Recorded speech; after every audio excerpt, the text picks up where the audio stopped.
Nah, saudara-saudara, hari ini kita akan bicara tentang kekristenan sejati.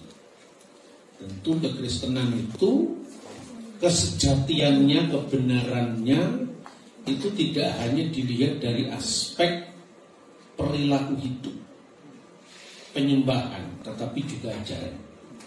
Maka dalam iman Kristen, kesejatian kekristenan itu kira-kira dibagi menjadi 3 kriteria. Yang pertama itu adalah ortodoksia, kebenaran dalam ajaran. Ortos itu lurus, doxa itu pengajaran. Yang kedua, ortolatria. Latria itu adalah penyembahan. Jadi penyembahan yang lurus. Jadi kalau konsepnya, ajarannya sudah lurus, penyembahannya lurus. Lalu yang ketiga itu ortopraksia, praktek hidup, perilaku hidup yang lurus sesuai dengan pengajaran dan penyembahannya. Nah, 2 aspek yang pertama ini sifatnya adalah eksklusif. Eksklusif artinya kebenaran itu tidak bisa ditawar-tawar. Kebenaran iman Kristen tidak bisa atas nama toleransi itu dikompromikan dengan agama lain. Yang kita bisa bertemu bersama-sama itu di wilayah ortopraksia. Maka Yesus mengatakan kalau hidup keagamaanmu tidak lebih benar dari ahli-ahli Taurat dan orang-orang Farisi, kamu tidak bisa masuk di kerajaan. Nah, maka sebagai seorang Kristen dengan ajaran yang benar, penyembahan yang benar, itu produknya harus perilaku hidup yang benar, melebihi dari mereka yang tidak punya ortodoksi dan ortolatri. Nah, dalam Alkitab misalnya, saudara-saudara, di mata Yesus, orang Farisi itu secara ortodoksia benar. Maka dikatakan dalam Matius pasal 23 itu ya, khususnya mulai pertama sampai seluruh ayat itu kan bicara tentang orang Farisi yang telah duduk di atas kursi Musa. Apa artinya? Di rumah ibadat Yahudi itu ada satu kursi untuk mengajar para rabi, para guru. Disitulah orang yang duduk di situ. Pengajarannya boleh kita dengar, metode mengajarnya juga benar. Tetapi Yesus mengkritik habis Farisi. Kelakuannya jangan dicontoh. Jadi artinya ajarannya dibenarkan, ortodoksinya dibenarkan, ortolatrinya dibenarkan, karena Yesus pun datang ke rumah ibadat itu menyembah dengan cara, dengan kebenaran yang sama dengan mereka. Tetapi yang ketiga tidak lolos. Tetapi kamu kalau dia berkelakuan jangan kamu contoh. Tidak ada yang bisa dicontoh. Karena itu dia hanya bisa ngomong, tidak bisa melakukan. Kata orang Surabaya itu jargoni. Ya, jargoni itu apa? Iso ngajar, iso ngelakoni. Bisa mengajar tapi tidak bisa melakukan. Atau gajah dibilang koni. Kalau urusannya para pendeta iso khotbah ora iso nglakoni. Itu kan Farisi. Bisa berkhotbah tapi tidak bisa melakukan. Dia duduk di atas kursi Musa, ya kan? Nah, tapi sebaliknya orang Samaria. Nah, ini orang Samaria itu Yesus memberi contoh ketika apa yang harus dicontoh dari kehidupan orang Yahudi. Lihatlah orang Samaria yang baik hati, ya kan? Lalu ketika Yesus bertemu dengan perempuan Samaria, Yesus meminta air minum di sumur Yakub. Dan sejarahnya itu panjang, saudara. Waktu bangsa Israel terpecah menjadi 2. Jadi karena Tuhan itu sayang dengan keluarga Daud, tetapi dosa-dosa Salomo itu tetap dihitung. Artinya Tuhan itu maha kasih tapi juga maha adil. Keadilan itulah yang membuat Tuhan menghukum Israel. Kemudian setelah Salomo pada masa putranya, yaitu Rehabeam, kerajaannya terbelah menjadi 2. Mayoritas suku Israel mengikuti yang sebelah utara. 10 suku. Nah, orang Lewi itu ada di dua-duanya. Karena apa? Karena orang Lewi itu kan tidak punya hak pusaka. Makanya mereka memperoleh persekutuan dalam konteks kitab Imamat itu. Sebagian ikut di kerajaan selatan yang dikenal Yehuda. Sebagian besar ikut ke kerajaan utara yang dikenal Israel, pusatnya nantinya di Samaria. Nah, di sanalah kemudian dua kerajaan ini kadang-kadang mereka berseteru, kadang-kadang Israel itu kemudian kompromi dengan penyembahan berhala, kadang-kadang dia bersekutu dengan negara lain untuk menggempur Yehuda misalnya. Tapi kadang-kadang mereka juga bekerja sama dalam kejahatan. Tapi kalau ditimbang-timbang, dosanya Israel yang di sebelah utara itu jauh lebih besar daripada dosanya Yehuda.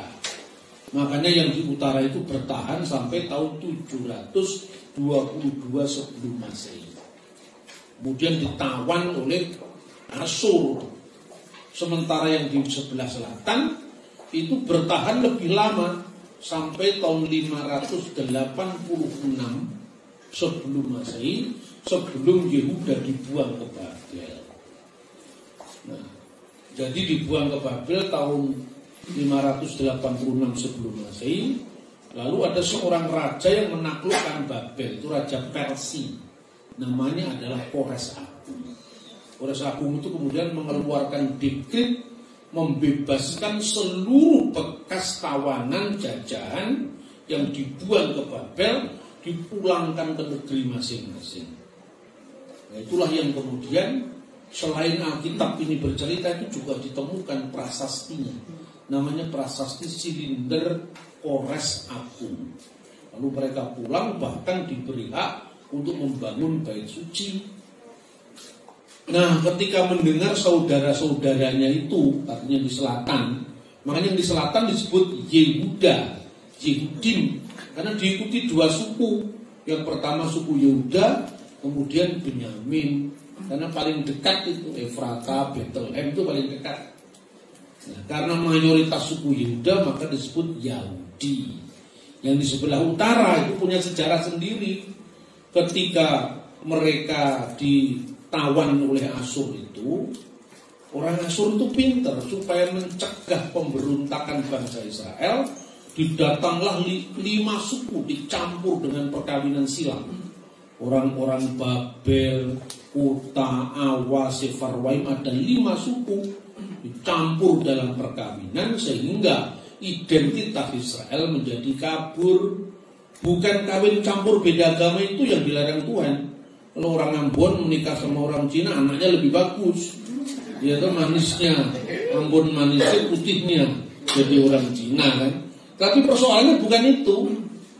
Dewa-dewa asing yang dibawa ke rumah-rumah orang Israel itu membuat Allah murka. Karena Allah itu Allah yang cemburuan. Jangan ada ilah lain di hadapan hadiratku. Identitas yang sudah campur baur tadilah yang akhirnya mereka dikenal sebagai orang Samaria. Makanya ketika Yesus Kristus berbicara dengan perempuan Samaria, panggil suamimu. Aku tidak punya suami. Jadi kata Yesus apa? Kamu sudah menikah 5 kali. Dan yang terakhir ini pun bukan suamimu. Artinya apa? 5 kali menikah itu pernikahan orang-orang Israel wilayah utara yang menikah dengan Babel, Kuta, Awa sampai Sefarwaim tadi. Yesus mengingatkan ini sejarah.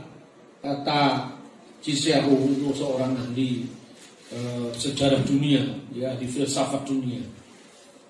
Historia es magistra vitae. Sejarah itu guru kehidupan.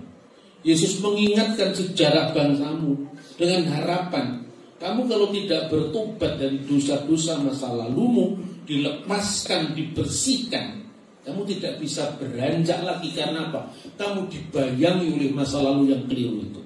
Itu harus diputus, harus dilepaskan. Karena kamu belum melepaskan dosa-dosa dengan 5 suku tadi, maka yang terakhir ini pun bukan suamimu. Kamu menyembah Allah, tapi kamu menyembah Allah yang kamu campurkan dengan sinkretisme atau ilah-ilah bangsa lain itu.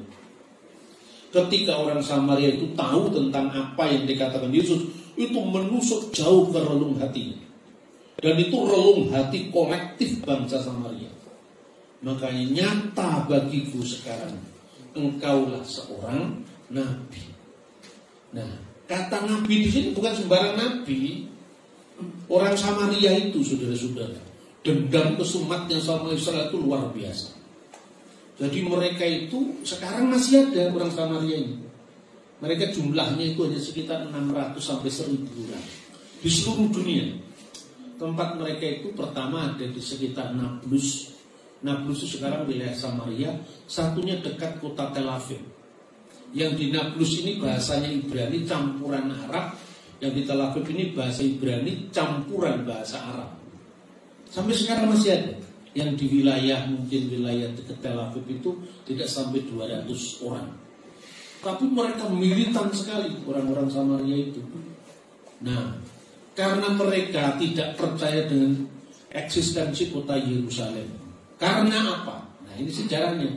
Ketika Kores Agung memberi dekret kebebasan beragama itu, orang Samaria yang sudah campur dengan bangsa-bangsa lain tadi mau gabung ke saudaranya Yehuda, membangun kembali bait Allah yang dulu pernah dihancurkan oleh Raja Nebukadnezar. Lalu ditolak sama Yahudi. Kamu selesaikan dulu masalahmu. Kamu dulu kan menikah campur dengan suku-suku itu. Sekarang bagaimana imanmu yang benar, imanmu yang sejati seperti apa? Ditolak, marahlah orang Samaria ini. Ketika marah kemudian mereka membangun bait Allah tandingan di Gunung Gerizim. Itu diungkap, dibongkar sama Yesus. Makanya orang Samaria nanya begini, nenek moyang saya menyembah di gunung ini Gerizim. Nenek moyang Anda menyembah di Yerusalem. Di mana menyembah yang benar? Lalu Yesus tegaskan, akan datang saatnya dan ini sudah datang saatnya, orang tidak menyembah Allah di bukit ini, tidak pula di Yerusalem. Allah itu roh, maka hendaklah setiap orang yang menyembahnya menyembah dalam roh dan kebenaran. Itu urusan kiblat ibadah tadi. Karena marah mereka ditolak di Yerusalem, maka sejak saat itu dendam kesumat antara dua bangsa sama-sama Israel itu berlanjut sampai masa Yesus. Karena mereka menolak kota Yerusalem. Lihat itu kitab Yosua kok jurusannya Yerusalem. Kitab-kitab yang lain jurusannya Yerusalem. Maka cut sampai hanya kitab Ulangan mereka terima. Yosua, hakim-hakim, raja-raja semua ditolak sampai kitab Maliaki ditolak. Karena hanya punya 5 Taurat Musa. Maka mereka menghendaki Mesias yang akan datang itu namanya Nabi. Hanya itu saja. Karena kitab Taurat menekankan gelar Nabi itu dalam Ulangan pasal 18 ayat 15 sampai dengan 20. Nah, kitab Ulangan itu bunyinya seperti ini. Nabi Mikher Beka Me'ahika Yakim Leka Adunai Elohika Alautisma'un. Nabi, seorang nabi, mikir beka di tengah-tengahmu, me'aheka di antara saudaramu, kamoni seperti aku. Akan dibangkitkan oleh Tuhan, Yahim leka adunai Elohika, oleh Tuhan Allahmu, Alautisma'un, hendaklah dia yang harus kamu dengarkan. Nah, di tengah-tengahmu itu berarti apa? Di tengah-tengah Israel. Jangan ditafsir lagi ayat ini untuk Nabi Muhammad, gak ada urusannya itu. Saya ngomong begini kan gak nyerang Islam, saya kan hanya bicara agama saja, ya kan? Di tengah-tengahmu yang jelas di tengah-tengah Israel, masa di tengah-tengahmu Arab? Di antara saudaramu yang disebut Israel itu bukan Iska. Yang disebut Israel itu siapa? Yakub. Nah, Yakub itu anak-anaknya jumlahnya berapa? 12. Maka kalau di tengah-tengahmu, di tengah-tengah Israel, bukan di tengah-tengah saudaranya Ishak yaitu Ismail itu jurusan lain lagi itu atasnya. Ini kan bicara tentang Yakub, yang disebut Israel itu kan Yakub. Yakub punya 12 suku. Nah, Musa berasal dari suku apa? Suku Lewi. Nabi yang akan datang harus dari saudaranya Lewi, gitu loh. Nah, makanya orang Samaria satu-satunya nanti Nabi itu akan datang. Tapi dia lupa karena Yehuda itu musuhnya, Yahudi musuhnya, maka dia cari jalan lain. Jangan Yehuda lah yang datang, Yusuf saja, suku Yusuf.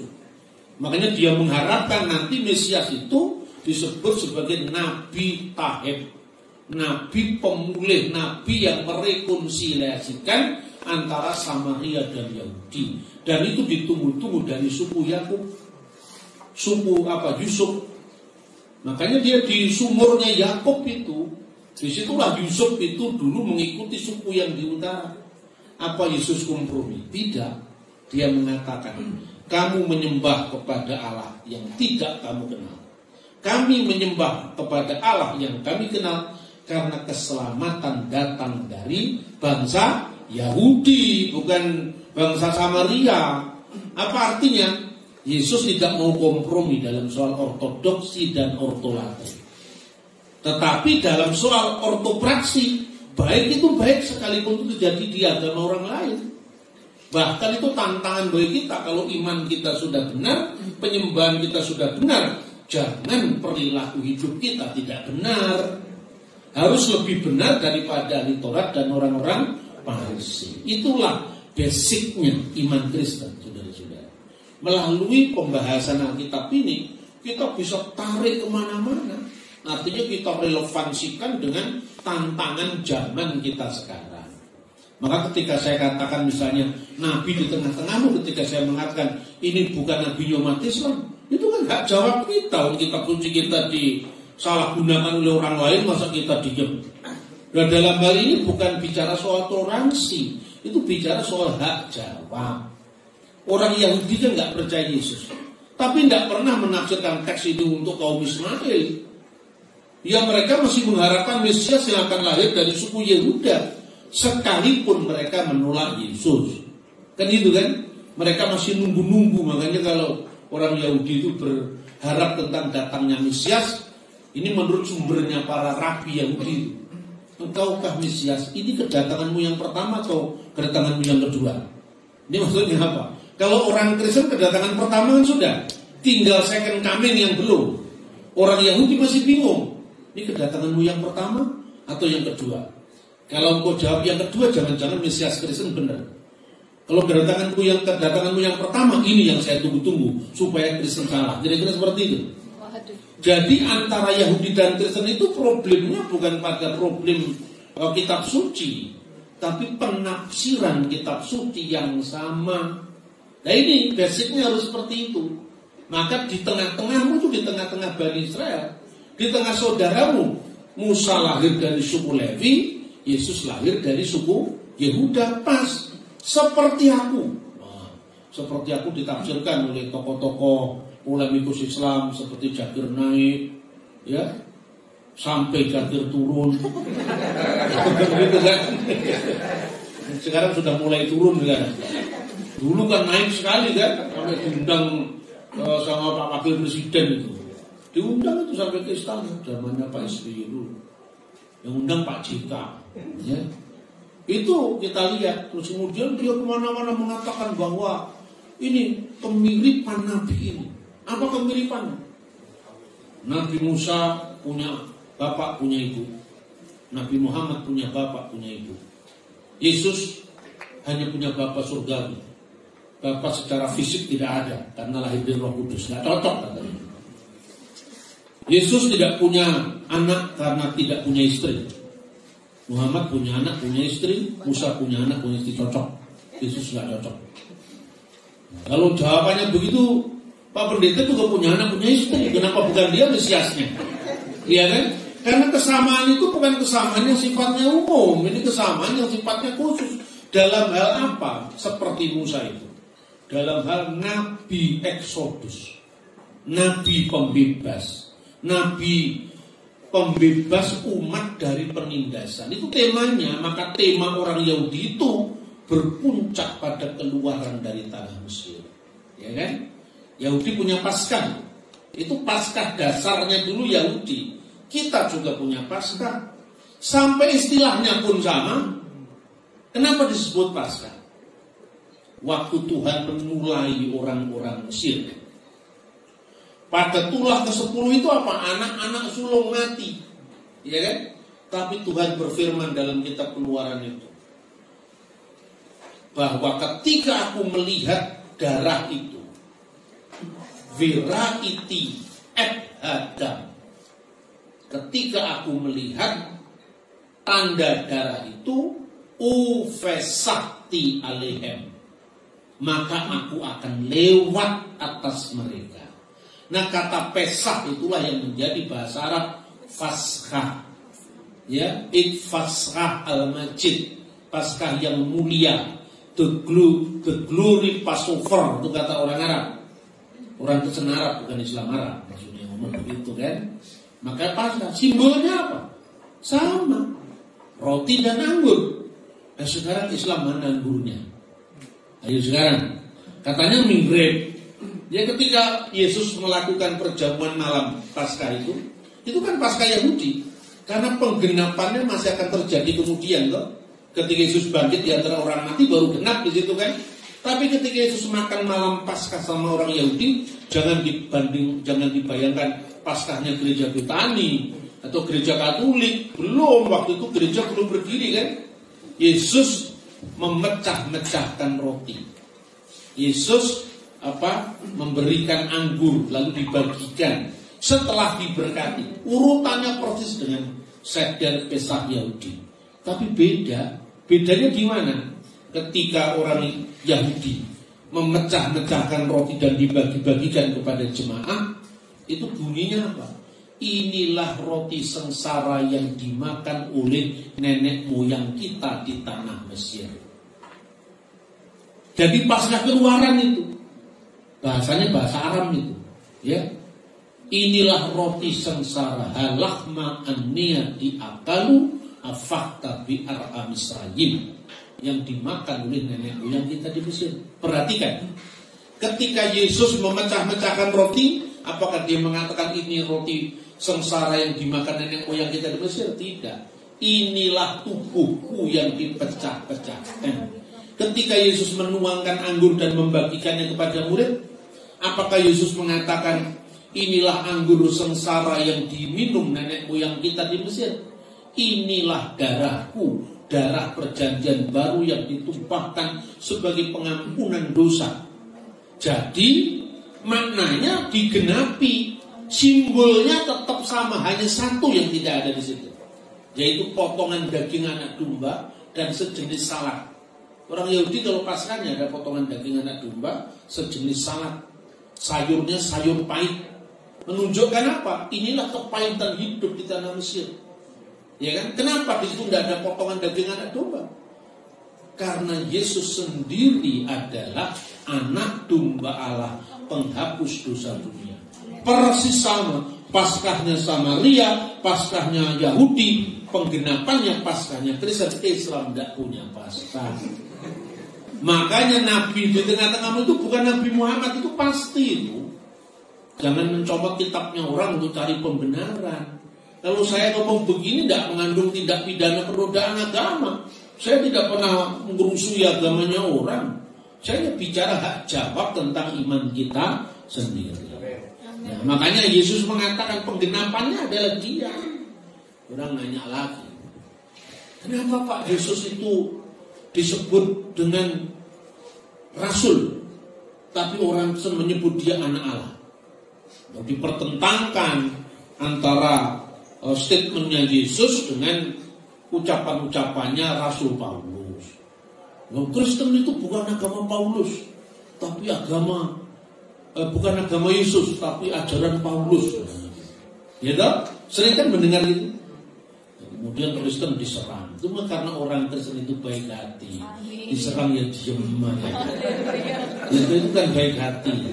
Atau yang kedua karena dia tidak bisa jawab. Itu masalah. Moga-moga bukan yang kedua. Ya kan? Padahal ketika kita diserang itu adalah waktunya kita untuk menyaksikan apa yang sebenarnya, gitu loh kira-kira. Jadi sebetulnya peluang kesaksian itu banyak sekali. Saya ini kalau semakin banyak orang salah paham, semakin YouTube saya banyak siarannya karena pada jawaban ada alasan. Kalau belum apa-apa saya suruh mempersoalkan Islam, kurang pekerjaan apa? Itu bukan urusan saya, gitu loh. Nah, dalam Ibrani pasal 3:1 jelas-jelas, pandanglah kepada rasul dan imam besar yang kita akui, yaitu Yesus. Kan di sini Yesus rasul. Kok orang senang mengatakan itu anak Allah? Terus saya jawab, setiap agama itu memiliki definisi sendiri tentang istilah-istilah keagamaan. Jangan kamu pukul rata. Definisi nabi dan rasul dalam Islam dan Kristen itu beda. Lah definisinya aja belum sama kok kamu paksakan. Coba dalam Islam rasul itu apa, nabi itu apa? Dalam definisi Islam, nabi itu setiap orang yang menerima wahyu Allah dan tidak wajib menyampaikannya kepada umat. Untung orang Kristen nggak usil. Lo nggak wajib menyampaikan, untuk apa dia dapat wahyu? Karena kita nggak mau usil lagi. Mungkin itu keyakinannya orang, ya kan? Kalau rasul itu menerima wahyu dan wajib menyampaikan kepada umat. Definisi ini munculnya tahun berapa, abad berapa? Di Kristen nggak ada definisi seperti itu. Jadi istilahnya sama, maknanya beda. Istilah nabi itu dipakai jauh sebelum bahasa Arab muncul. Itu tadi, Musa itu hidup tahun berapa?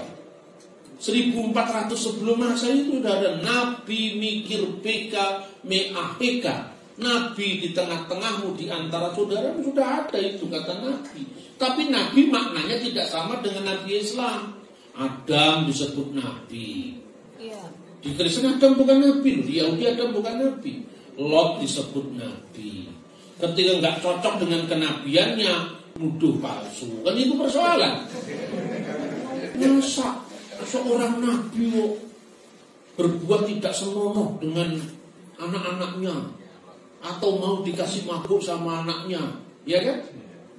Nah, itu saya dulu pernah ketemu dengan seorang guide Holy Land di Jordan. Saya di waktu kan agak banyak ya. Kemudian saya itu ketika para rombongan itu nginap di hotel, karena kita di Jordan sampai 2 hari. Pernah itu. Malamnya saya dijemput, diajak makan. Nah, ketika saya makan di rumahnya tuh, dia orang muslim tapi baik sekali. Terus saya ganggu dengan pertanyaan, Pak, tadi Anda menguraikan sejarahnya Edom, sejarahnya Moab, itu kan anak-anaknya Nuh kan. Itu bagus sekali Pak. Ya karena kita semua guide-guide di sini harus belajar Alkitab. Bapak kan Islam. Iya saya Islam. Kenapa kok nggak Quran? Di Quran nggak ada sejarahnya. Loh ini bener omongannya dia. Memang di Quran nggak ada sejarahnya Edom itu sejarahnya apa, Moab itu apa, kan memang nggak ada. Tapi bertentangan dengan logika kebanyakan orang Muslim. Karena Moab itu kan berarti kata Me'ab, dari bapak. Karena itu anak yang dikandung putrinya Lot itu kan dari bapaknya sendiri. Orang tidak bisa memahami situasi pada zamannya Lot dengan situasi sekarang. Kalau belajar sejarah itu namanya anakronisme. Memahami ribuan tahun yang lalu dengan kita sekarang. Jangan usah jauh-jauh ke zamannya Lot. Saya kan mengajar sejarah hukum. Jadi sejarah hukum itu kan ada hukum zaman Romawi, hukum zaman Sriwijaya, hukum zaman Majapahit. Gak usah zaman Romawi, zaman Majapahit. Saya kasih mahasiswa saya itu Undang-Undang Utara Manawa itu dari zaman Majapahit abad ke-14, zamannya Raja Hayam. Saya persilakan mahasiswa membaca salah satu pasal di undang-undang itu. Barang siapa telah menerima tukon dari seorang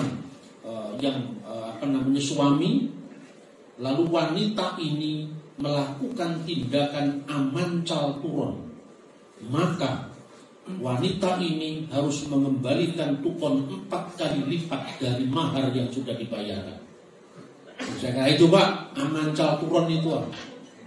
What is the meaning of aman calturon in Jawa? Dalam bahasa Jawa. Apa? Menendang tempat tidur. Nah, jangan ditafsirkan dari zaman sekarang. Siapapun itu yang menendang tempat tidur harus mengembalikan mas kawin 4 kali lipat. Itu kalau memahami menurut istilah sekarang kan. Tapi konteks waktu itu yang namanya aman calturon itu idiom yang artinya menolak berhubungan dengan suaminya. Padahal dia sudah sah menjadi istrinya. Maka kamu harus kembalikan tukonnya 4 kali lipat. Nah, memahami aman calturon secara harafiah menendang tempat tidur itu salah secara gramatika maupun secara konteks sejarah. Begitu juga memahami peristiwa zamannya Lot dan logika berpikir kita sekarang. Sudah beda, hukumnya berbeda, caranya berbeda. Karena waktu itu, pertama ya, budaya Timur Tengah itu budaya yang sangat memuja kesuburan rahim.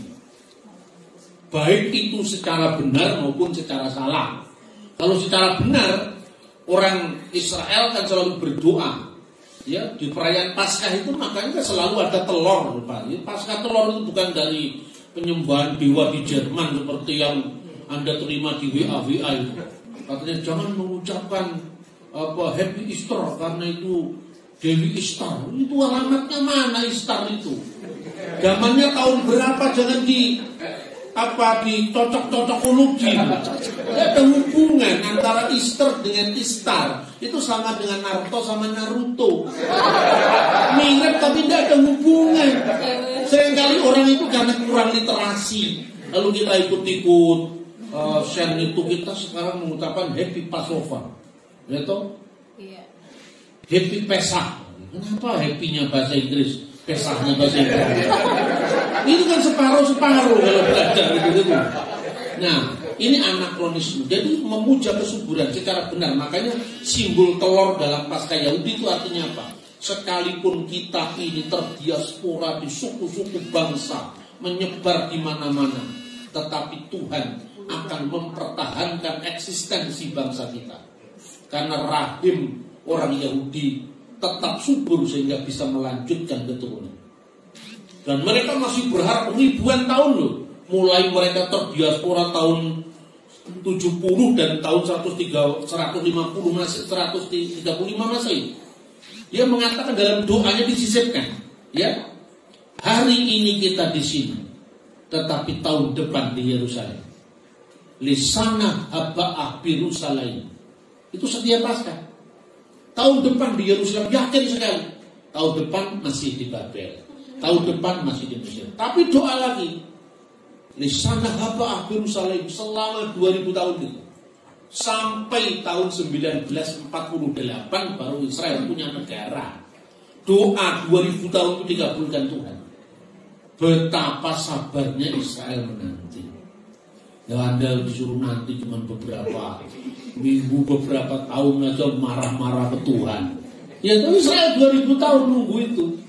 Ya coba kalau kita dalam posisi bangsa Israel, sudah murtad gitu semua ini. Ya toh? Nah itu saudara-saudara. Lalu yang tidak benar misalnya pemujaan Dewi Kesuburan yang dilambangkan daging dan susu induknya. Maka orang Israel dilarang makan daging bersama susu induknya. Makanya kalau di Israel simbol itu hanya berlaku bagi Yahudi. Kalau ada orang Dayak tidak ada relevansinya itu. Makanya orang Dayak tetap boleh makan telur sama daging. Orang Jawa boleh makan susu sama daging. Hanya Yahudi yang tidak boleh. Termasuk makan babi itu bagi bangsa lain boleh. Itu hukum hanya berlaku bagi orang Israel. Karena apa? Di Taurat itu ada klasifikasinya. Ini hukum umum namanya mispatim. Jangan mencuri, jangan berzina, jangan membunuh. Itu hukum universal. Mulai dari undang-undang setiap negara sampai Bank Haji Rumah Irama. Kesadaran itu semua ada. Bila hatimu terbersit ingin berzina, itu nyanyian setan, ya kan? Artinya jangan berzina itu. jangan membunuh, jangan berzina, itu kan sebetulnya lazim, itu semua hukum universal. Yang kedua, hukum yang sifatnya memorial. Memorial itu edon. Misalnya, ya, jangan kamu makan daging bersama susu induknya, itu memorial. Kamu dikasih peringatan sama Tuhan, jangan menyerupai orang Kanaan yang memuja kesuburan sampai-sampai seperti Lot ikut-ikut itu. Karena ketakutan bahwa bangsanya akan punah, di situ tidak ada laki-laki. Maka anak-anak Lot ini bingung, di sini tidak ada laki-laki kecuali bapak kita. Moralnya masih sehat, masih sadar bahwa anak tidak boleh melakukan tindakan tidak senonoh bagi bapaknya. Tapi karena kekhawatiran bahwa bangsa Edom itu akan punah, maka bapaknya dikasih mabuk. Lalu lahirlah dari hasil hubungan yang tidak wajar tadi menjadi Moab, ya, anak dari sang bapak, atau Amon.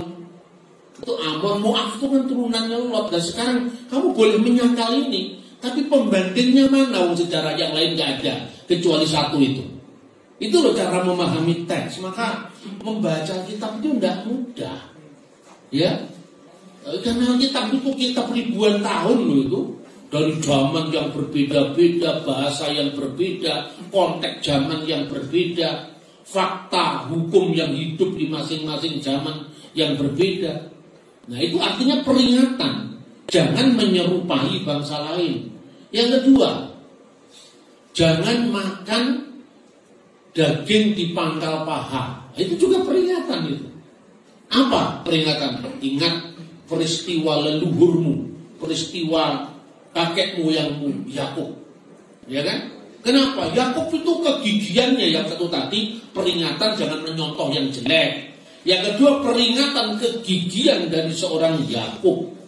Bergulat diuji sama malaikat Tuhan kan? Bergulat, tapi karena tekadnya, karena semangatnya, dia sampai memenangkan pertarungan itu, tetapi dia dipukul pangkal pahanya. Maka ketika orang Israel, anak cucu Yakub, ketika kamu mengingat daging di pangkal paha, ingatlah akan kakek moyangmu dengan kegigihan perjuangannya. Karena itu kamu jangan sembrono itu loh. Tapi kalau nenek moyangnya orang Dayak bukan Yakub, ya tidak wajib. Boleh kita makan daging di pangkal paha. Kita jangan latar, kan itu kan. Baca kitab itu ada konteksnya. Yahudi aja ngomong begitu kok. Kita tidak boleh. Masa lebih Yahudi ketimbang orang Yahudi? Ya kan? Ini orang Yahudi yang bilang, bukan saya. Ya, baru yang ketiga, hukum yang namanya hukim. Hukum itu hukum khusus tanpa sebab, tidak boleh nanya, pokoknya nggak boleh. Nah, itu beratnya orang Yahudi. Maka orang Yahudi itu punya standar moral yang lebih tinggi dibanding bangsa lain. Kenapa? Karena Tuhan memilih dia untuk melahirkan sang juru selamat, gitu loh. Maka orang Cina, orang Mesir, orang Dayak boleh makan babi, Yahudi nggak ada alasannya, pokoknya nggak boleh. Imamat pasal 11 itu hukum. Ini ada di dalam traktat-traktat orang Yahudi sendiri, namanya misalnya traktat Sanhedrin misalnya, ya, bahwa orang-orang bukan Yahudi itu berlaku hukum Nuh. Hukum Nuh itu boleh makan babi. Kalau hukum Musa tidak boleh, itu khusus Yahudi. Makanya Imamat pasal 11 khusus Yahudi. Orang Israel itu paling toleran, meskipun nggak pernah menghafalkan Pancasila. Anda pergi ke Tel Aviv, pergi ke Yerusalem, restoran Yahudi itu bisa berdampingan.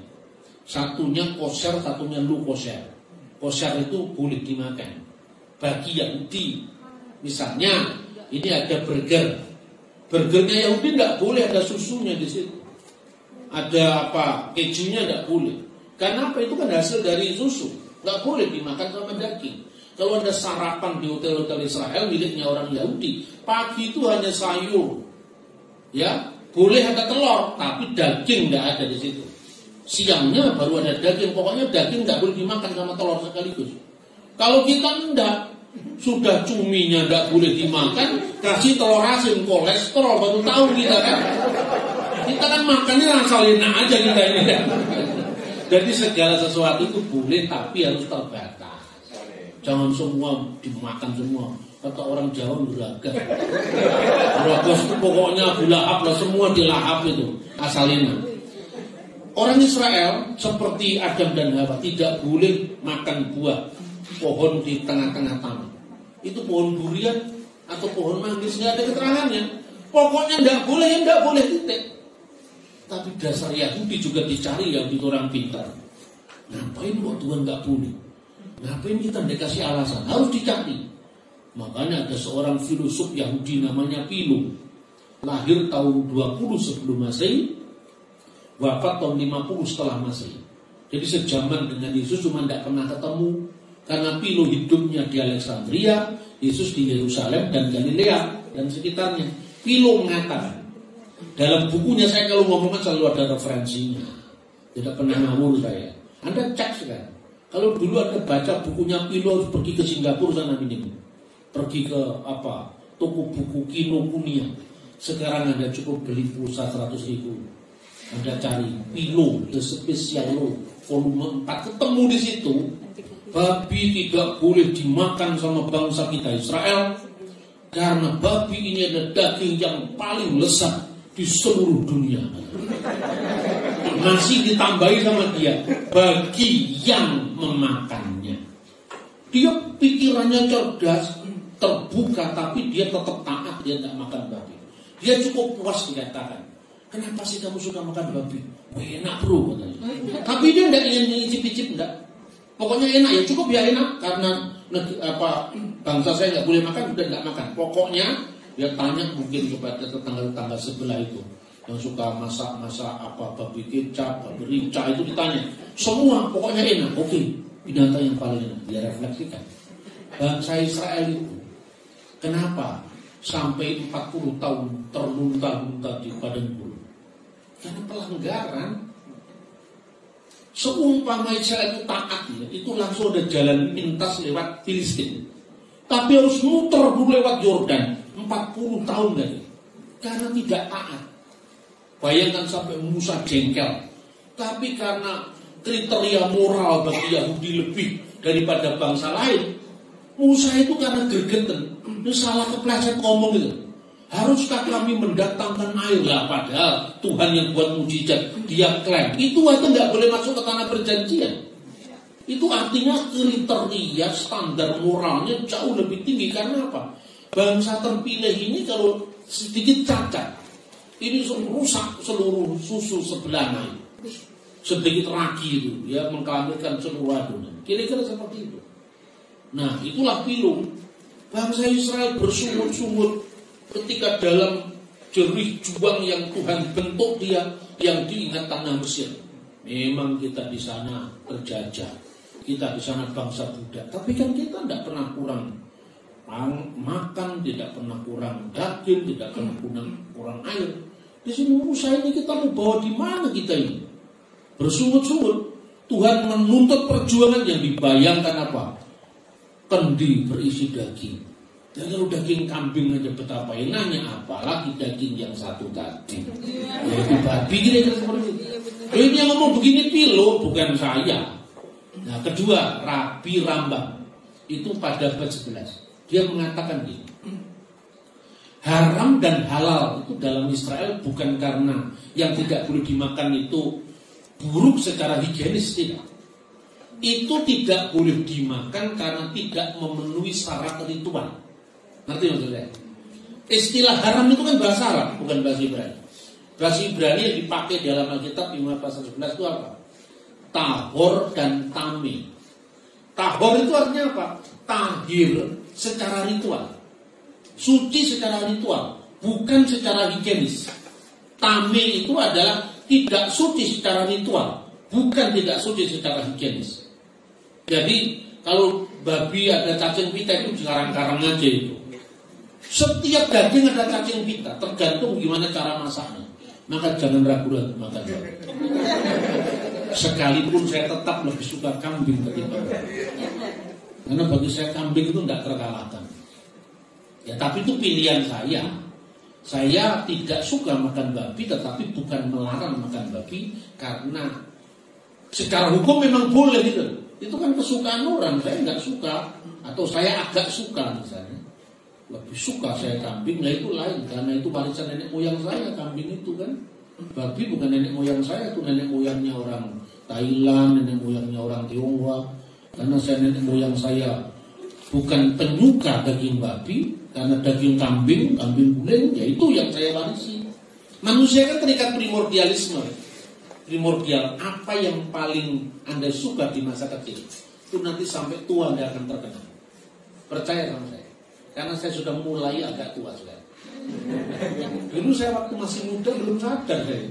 Sekarang mulai ternyata orang mulai tua itu gejalanya kayak begini ya. Mulai suka mengingat hal-hal yang dulu kita buat pada masa muda itu. Saya lanjutkan. Jadi orang Yahudi misalnya, Anda memotong daging. Daging apa saja yang tahor. Kemudian Anda potong tidak atas nama Tuhan. Anda potong dengan menyiksa. Anda potong dengan menyiksa kambing atau menyiksa sapi dengan mencekik misalnya. Maka dalam Kisah Rasul kan tidak boleh makan daging yang mati dicekik. Itu hukumnya bagi orang Yahudi itu bangkai. Boleh dijual kepada orang non-Yahudi. Nah, orang salah paham. Protokol Sion orang Yahudi itu jahat-jahat karena boleh menjual bangkai kepada orang bukan Yahudi. Bangkai yang dimaksud sini bukan bangkai harafiah, artinya apa?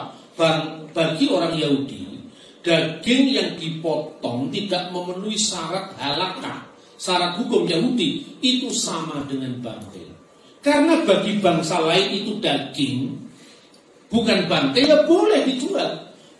Bangkai bagi kami Yahudi, daging bagi kamu orang Cina, kamu orang Dayak, gitu loh.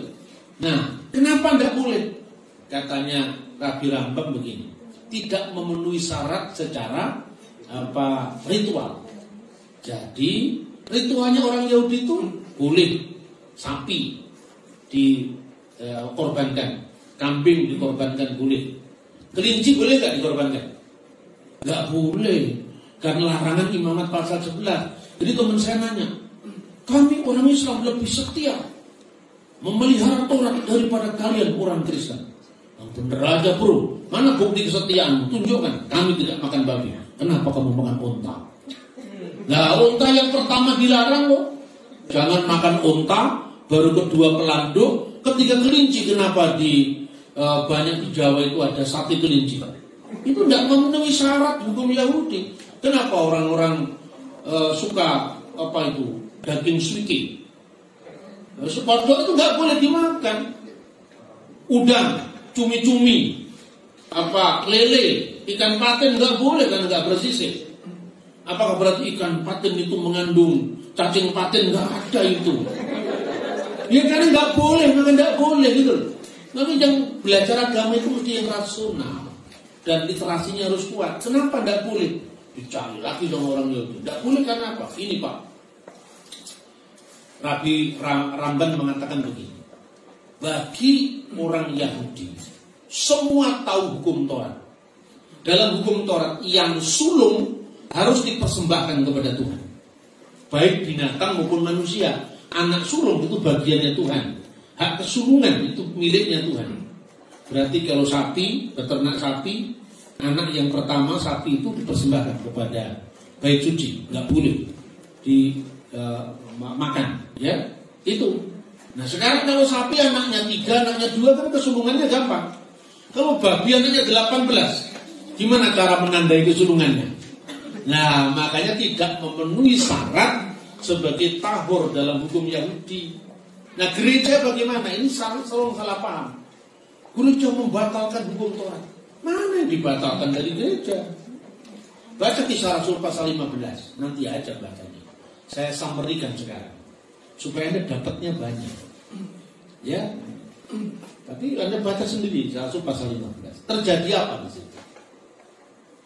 Orang Kristen itu mula-mula saudara-saudara, anggota gerejanya dari 2 kelompok. Yang pertama kelompok Yahudi, gerejanya di Yerusalem, pimpinannya Rasul Yakobus saudara Kristus. Lalu yang kedua, kelompok Kristen bukan Yahudi pusatnya di Antioquia. Itu hasil penginjilan Petrus, Paulus, Barnabas dan seterusnya itu. Itu gereja Goyim bukan Yahudi. Nah, suatu saat orang-orang Parisi itu bertobat jadi Kristen. Tetapi keparisiannya dibawa ke iman yang baru. Dia memaksakan hukum Taurat kepada saudaranya yang bukan Yahudi, gitu loh sejarahnya. Lalu heboh. Kenapa orang Parisi ini memaksa, orang Parisi sudah jadi percaya, memaksakan hukum Taurat? Rasul-rasul bersidang. Sidang itu di Yerusalem tahun 49 Masehi kira-kira. Petrus yang paling senior ngomong duluan. Dan nenek moyang kita aja tidak siap menanggungnya. Kok kita memaksakan kepada orang lain? Nah, kita buktikan dulu apakah Tuhan itu pilih kasih terhadap bangsa lain. Panggil itu Paulus sama Barnabas. Kan dia bersakti di tengah-tengah bangsa lain. Apakah Tuhan mengatakan stop mujizat karena kamu tidak tahur secara hukum Musa? Enggak. Mujizat pernah terjadi, tetap terjadi. Sama seperti mujizat Tuhan untuk bangsa Israel. Kalau begitu Tuhan tidak pandang muka bangsa Yahudi maupun bukan Yahudi. Yang mengusulkan sebagai diktum yang harus diputuskan atas putusan Roh Kudus dan putusan kami para rasul apa? Kembali kepada hukum sebelum Musa. Karena memang bangsa Yahudi berlaku hukum sebelum Musa. Yaitu apa? Hukum Nuh. Makanya orang Yahudi memakai hukum Nuh itu jumlahnya 7. Ya, apa itu? Yang pertama, hukum itu disebut sebagai Sefa Misfot Bani Noah. Jadi 7 hukum bagi Bani Nuh itu dirumuskan para rabi berdasarkan Kejadian pasal 9. 1. Orang-orang keturunan Nuh tidak boleh menyembah ilah-ilah lain, yang dikenal larangan abudah zarah. Kedua, harus menghormati nama Tuhan. Makanya tidak boleh menyebut nama Tuhan dengan sembarangan. Kililat Hasem, ya, jangan menista Tuhan. Ketiga, gilui arayot, yaitu tidak boleh melakukan imoralitas seksual. Karena gara-gara rusaknya moral ini maka air bah datang, gitu kan? Kemudian keempat, dilarang melakukan gesel, tindakan kekerasan. Jadi abudah zarah, kililat hasem, gilui arayot, gesel, ya, kekerasan termasuk merampok, mencuri, itu tidak boleh. Kemudian apa yang dikatakan sebagai dinin, menyelenggarakan mahkamah yang adil. Lalu tidak boleh makan binatang yang mati dicekik yang ada nyawanya. Ada 7. Inilah yang diputuskan oleh para rasul di Kisah Rasul pasal 15. Dan sefikut damim, yaitu darah, penumpahan darah. Jadi ini tidak boleh dimakan. Itu bagi orang yang bukan Yahudi. Para rasul tahu. Anggota-anggota yang dari kalangan Yahudi, termasuk Petrus, Andreas, semua kan dari Yahudi itu. Maka oke, kita ya memang karena nggak terbiasa makan babi, ya sudahlah jangan makan. Jangan jadi batu sandungan di depan orang yang bukan Yahudi. Tetapi yang bukan Yahudi, jangan karena kamu boleh tapi kamu makan babi kecap di depan orang Yahudi. Itu juga kurang ajar karena membuat orang pingin, gitu. Kira-kira seperti itu kan putusan yang lo gampangnya selesai.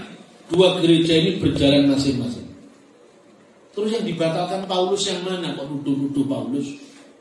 Paulus melarang menyunatkan Timotius. Nah Timotius memang bukan Yahudi. Melarang menyunatkan Titus kalau terbalik.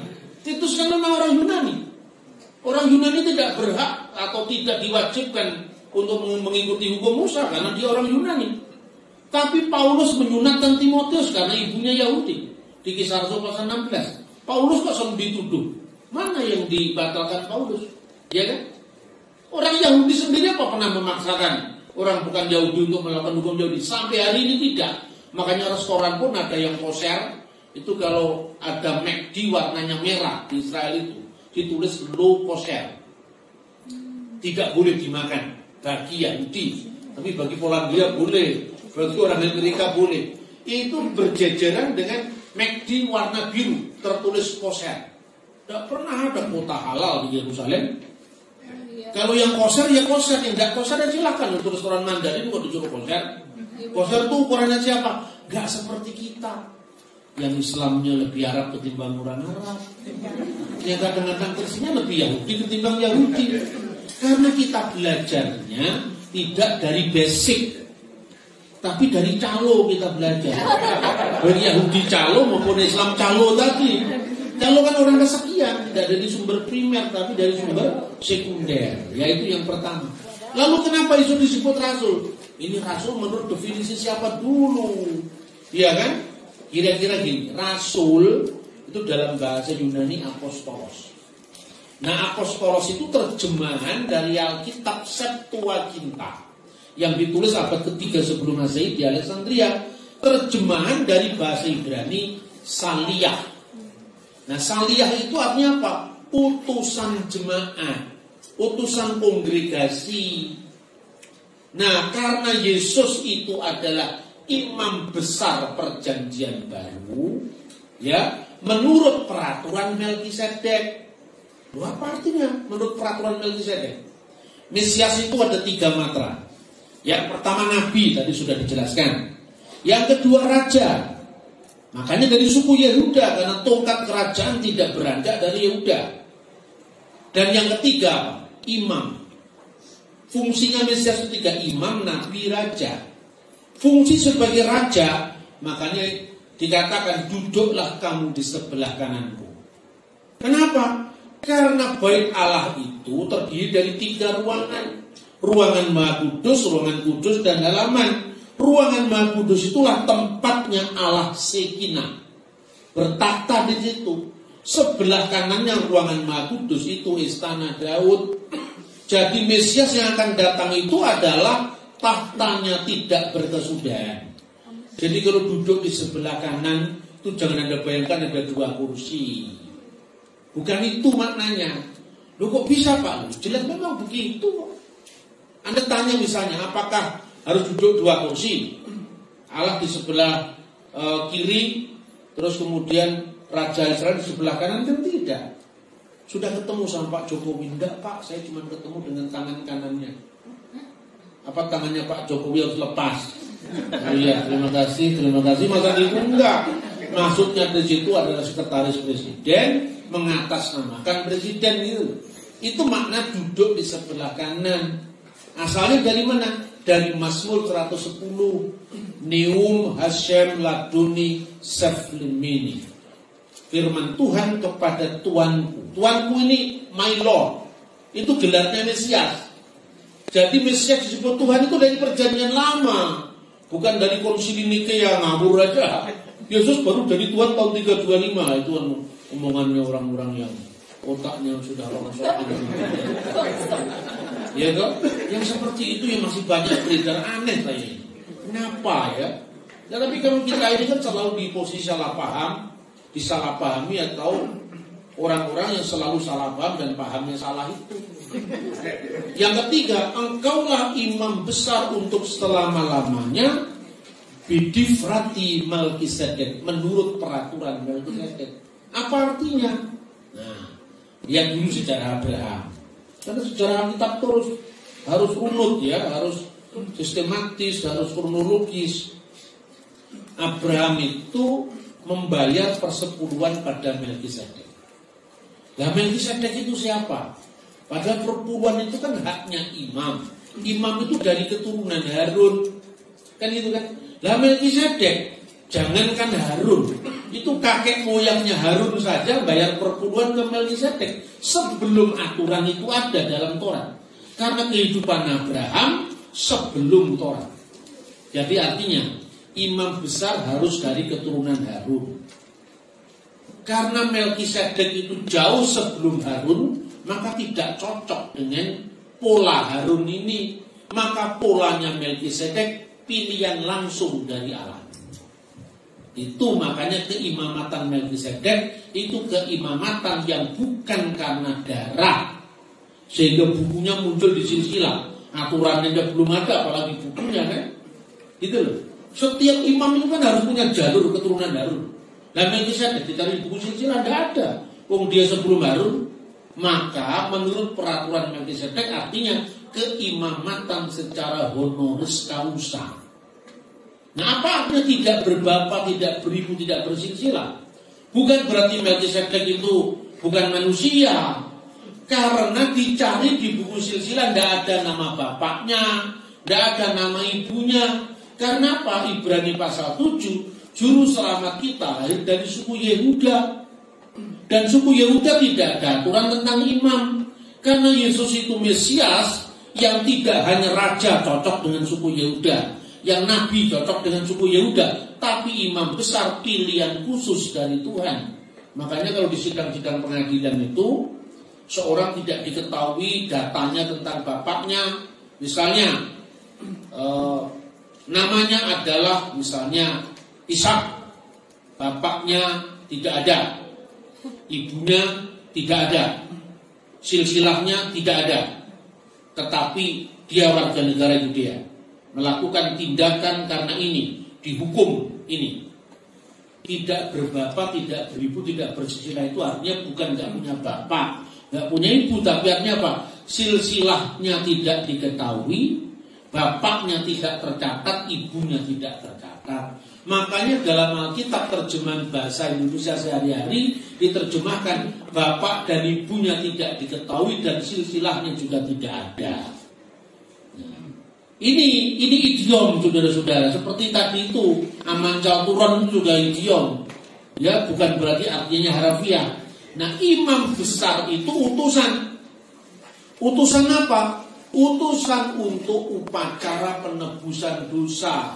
Setahun sekali yang namanya Yom Kippur, perayaan apa namanya itu, hari perdamaian, hari Grafirat.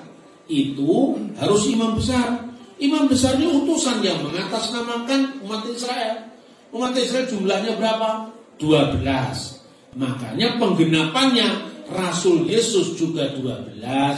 Karena gereja itu Israel baru. Di antara 12 itu masih dipilih lagi 70 tua-tua. Ya toh, namanya seknim dalam bahasa Ibrani. Makanya setelah 12 rasul ada apa? 70 murid. Jadi pola 12, 70 terpenuhi. Tugas imam besar itu jadi apostolos. Jadi utusan, bukan rasul menurut definisi agama Islam. Setiap orang yang menerima wahyu dan wajib menyampaikannya kepada umat. Nah, itu kan definisi dari setelah abad ke-7 Masehi. Nah, ini kejadiannya abad pertama kok.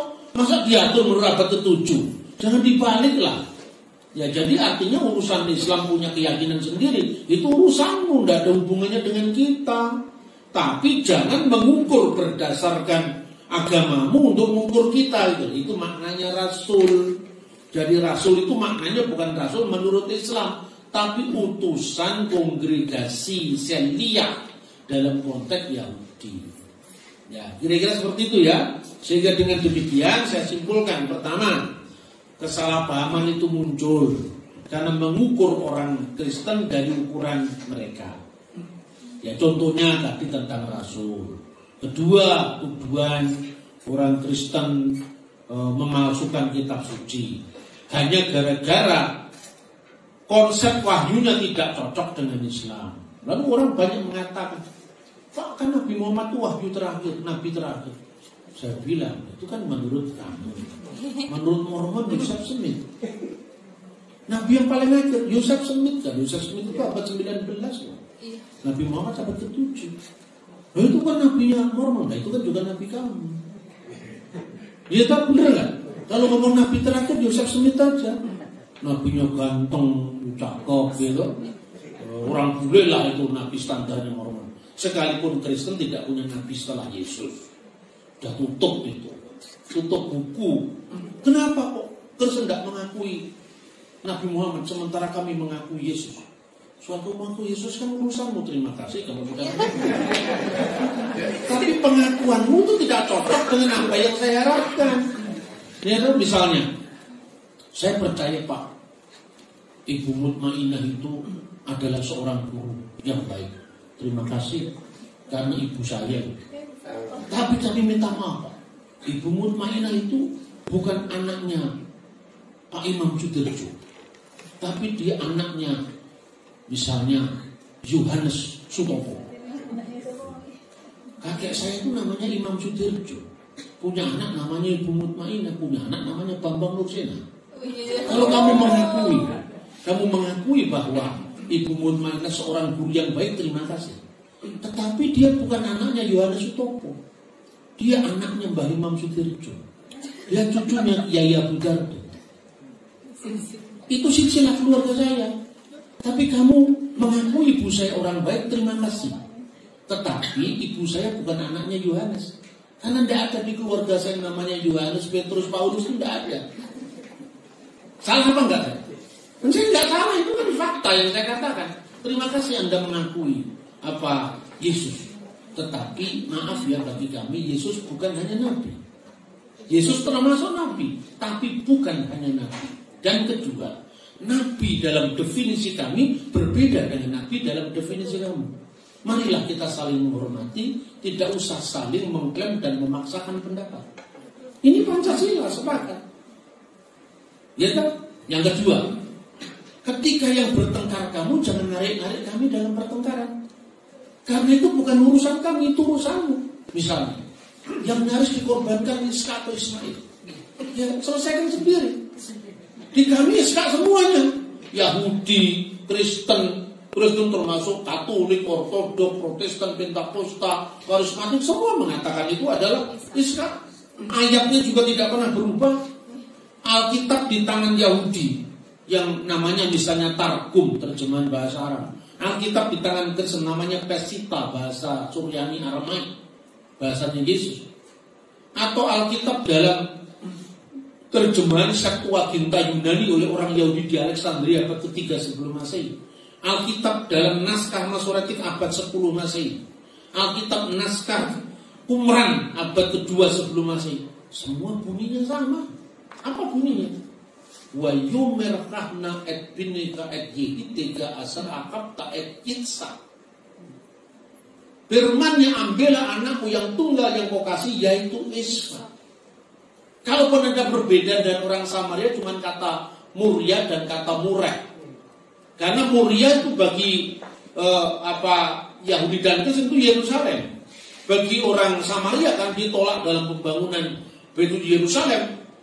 Muri itu adalah Samaria. Tapi soal Iska semua Samaria, Yahudi, Kristen semua Iska. Naskah dari abad kedua sebelum Masehi, abad 10 Masehi, abad 4 Masehi, bahasa Latin namanya Vulgata, bahasa Yunani Septuaginta, semuanya Iska. Tapi menurut kami, menurut kami sudah kamu bawa sana, itu bukan urusan agama saya. Makanya saya tidak mau diajak debat itu. Kenapa? Loh, itu kamu yang bermasalah kok saya disuruh ikut punya masalah. Karena Al-Quran tidak pernah menjelaskan dengan jelas bahwa anak yang dikorbankan itu Iska. Quran ada dua versi. Tafsirnya ada yang mengatakan Iska, ada yang mengatakan Ismail. Versi tafsir. Qurannya tidak mengatakan Iska atau Ismail. Hanya dikatakan fabasyarnahu bigulamin halim. Maka kami berikan kabar gembira ya dengan seorang anak yang sabar.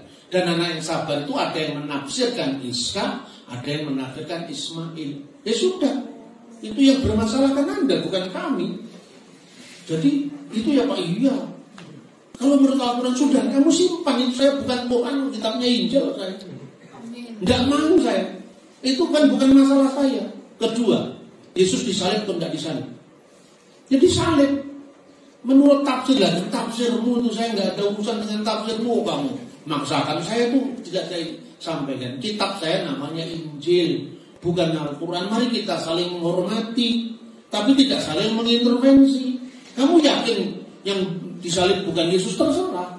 Kalau saya tidak percaya yang disalib memang Yesus, dan saya selalu goda dengan ungkapan tanpa membaca Injil pun Yesus pasti disalib. Karena apa? Dokumennya sejarah masih ada. Tulisan Yosefus, tulisan Cornelius Tacitus, tulisan filosof Maraben Serapion, tulisan seorang satiris Yunani. Semua abad-abad yang berdekatan, abad kedua, abad pertama, bahkan yang namanya Yosefus mengatakan itu Yesus yang disalib. Ya kan? Jadi Bapak tidak percaya kalau Injil. Bukan begitu, kamu yang nggak salah paham, pahamnya selalu salah.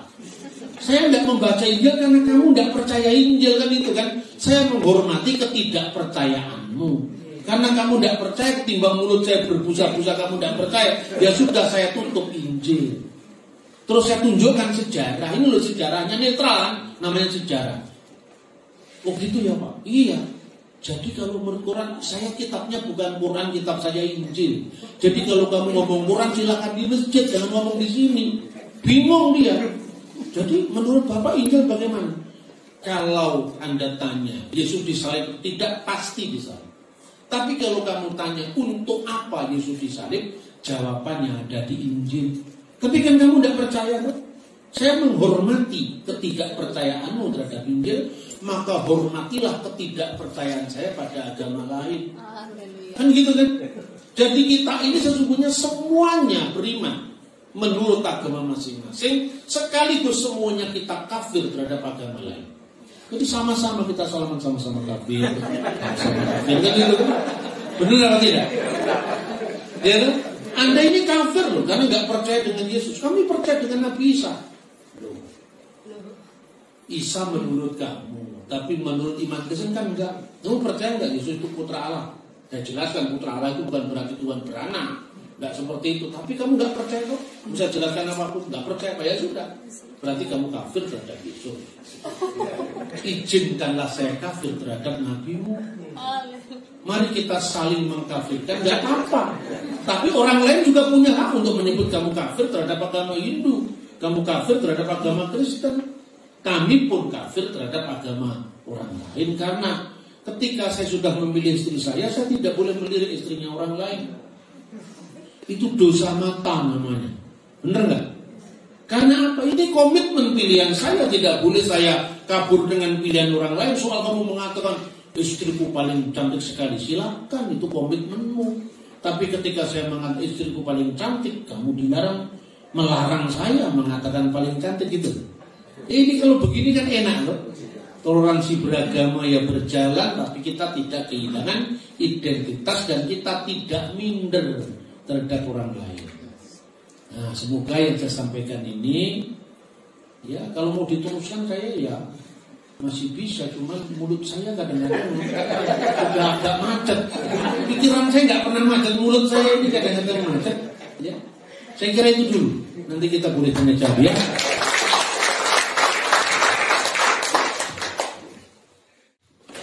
Selamat malam, salam sejahtera untuk kita sekalian. Saya mengakui bahwa saya Pak Bambang Gosena ini idola saya, YouTube saya. Di YouTube itu apapun yang disampaikan oleh Pak Bambang saya ikuti terus. Dan saya mendengar dari teman saya di samping saya ini ada pertemuan malam ini, saya berusaha datang. Dalam seminar malam hari ini tentang kekristenan sejati itu yang dicari semua orang Kristen, bagaimana jadi orang Kristen sejati. Dan saya sendiri merasa belum jadi orang Kristen sejati seperti itu. Saya bermasalah satu hal yang mungkin mohon pendapat atau kalau orang Jawa jangan gitu dari Pak Bambang. Bagaimana cara kita menyapa Tuhan yang benar? Sebab sebegini, ada teman saya atau mungkin bagi yang suka dengan lagu di kita, kalau menyapa Tuhan, selamat pagi Tuhan. Jadi selamat pagi Bapa, selamat pagi Yesus, selamat pagi Roh Kudus. Pemikiran saya bahwa Tuhan ini tidak terbatas dengan waktu. Dia sang juru selamat sekalian alam. Lalu kenapa kita mengucapkan pada Tuhan selamat pagi? Kalau saya baca dalam kamus besar bahasa Indonesia, arti selamat itu mudah-mudahan Kalau saya misalkan selamat malam, mudah-mudahan Bapak atau Ibu malam ini dalam keadaan baik-baik saja. Lalu apakah Tuhan kalau kita menyapa seperti itu artinya? Atau apakah benar kita orang Kristen kalau menjadi orang Kristen sejati itu boleh menyapa Tuhan dengan selamat malam Tuhan, selamat malam Yesus, selamat malam Roh Kudus? Mohon pencerahan. Terima kasih. Bukan bahasa keakraban. Orang kalau sudah akrab itu tata bahasa keliru pun tetap cinta. Anda kalau sedang pacaran, itu saking dekatnya kan, kita ini lagi gandrung-gandrungnya, lagi apa namanya itu, seneng-senengnya karena mendapatkan tulang rusuk dari Tuhan. Terus Anda menyampaikan sesuatu itu melawan grammar. Misalnya Anda menulis selamat pagi cinta. Cinta itu kan bukan nama orang itu. Istrimu namanya Sri Rezeki kok dipanggil cinta itu kan. Itu kan melawan tata bahasa. Tapi apa itu salah? Ya kan? Waktu kekasihku, ujarin buku. Ini dulu saya sapa gitu. Tapi dia menikmati sama saya. Rindu kok dipuja. Itu kan bahasa yang meluap-luap karena cinta kasih. Jadi dalam sejarah agama, ya, apapun termasuk Kristen, Yahudi Kristen, ada bahasa yang disebut antropomorfisme. Bahasa yang digambarkan seperti manusia karena kekaripan, intimitas, kedekatan dengan Tuhan. Ya, tapi ketika mengatakan selamat pagi Tuhan, Tuhan ya tahu lah. Oh iya anakku di Palangkaraya sekarang selamat pagi, tapi di surga siang terus. Tuhan tidak ngomong begitu kan? Ya kan? Jadi itu boleh-boleh saja, itu bukan bahasa formal tapi bahasa cinta. Makanya ada lagunya itu, ajarilah kami bahasa cintamu, termasuk selamat pagi Tuhan itu bahasa cinta itu. Nah, bahasa cinta itu tidak ada rumusnya adalah kedekatan hati. Gitu loh kira-kira. Dalam Alkitab juga ada misalnya, maka mendengar bunyi langkah Tuhan Allah berjalan-jalan di taman pada hari yang sejuk. Ya kan? Artinya Tuhan berjalan-jalan, berarti Tuhan berjalan-jalan di sini, berarti tidak sedang di surga. Apa begitu kan? Enggak. Ya kan? Artinya Tuhan tidak terikat oleh ruang dan waktu, tapi bahasa untuk mendekatkan. Misalnya Allah menyesal. Itu gambaran betapa Tuhan itu memiliki bela rasa terhadap umatnya. Jadi Tuhan itu bukan sesuatu yang pasif seperti pasif, terus tidak bergerak, diam seperti Tuhannya kaum filsuf, Tuhannya para filsafat. Ya, Tuhan itu dirumuskan begitu detail. Tuhan adalah kan bukan filsafat, rumusan-rumusan. Tetapi kalau Anda cinta, rumusan nggak berlaku. Benar nggak? Anda pernah di rumah menyapa istrimu pakai grammar bahasa Indonesia yang benar? Nggak pernah. Iya kan? Karena bahasa cinta itu mengalir gitu loh. Itulah yang disebut kedekatan dengan Tuhan. Tapi kalau Anda mau formal ya baca sesuai dengan bahasa yang baku. Bahasa baku yang sudah ada. Karena pencipta siapa namanya lagu itu? Penciptanya itu kan menggambarkan kedekatan dia dengan Tuhan yang kemudian dibagikan kepada kita semua. Tapi jangan sekali-kali membayangkan selamat pagi Bapak, terus Anda bayangkan Tuhan duduk di atas kursi, ya selamat pagi ya. Selamat pagi Yesus, selamat pagi juga. Selamat pagi Roh Kudus, ya selamat pagi bro, maka itu. Ya enggak lah, itu kan bahasa kedekatan ya, enggak ada salahnya. Tapi kalau kita ya kadang-kadang kan itu yang dipersoalkan orang lain. Tapi kalau Anda mengenal Islam yang namanya tradisi sufi. Tradisi sufi itu proses dengan yang begini nih.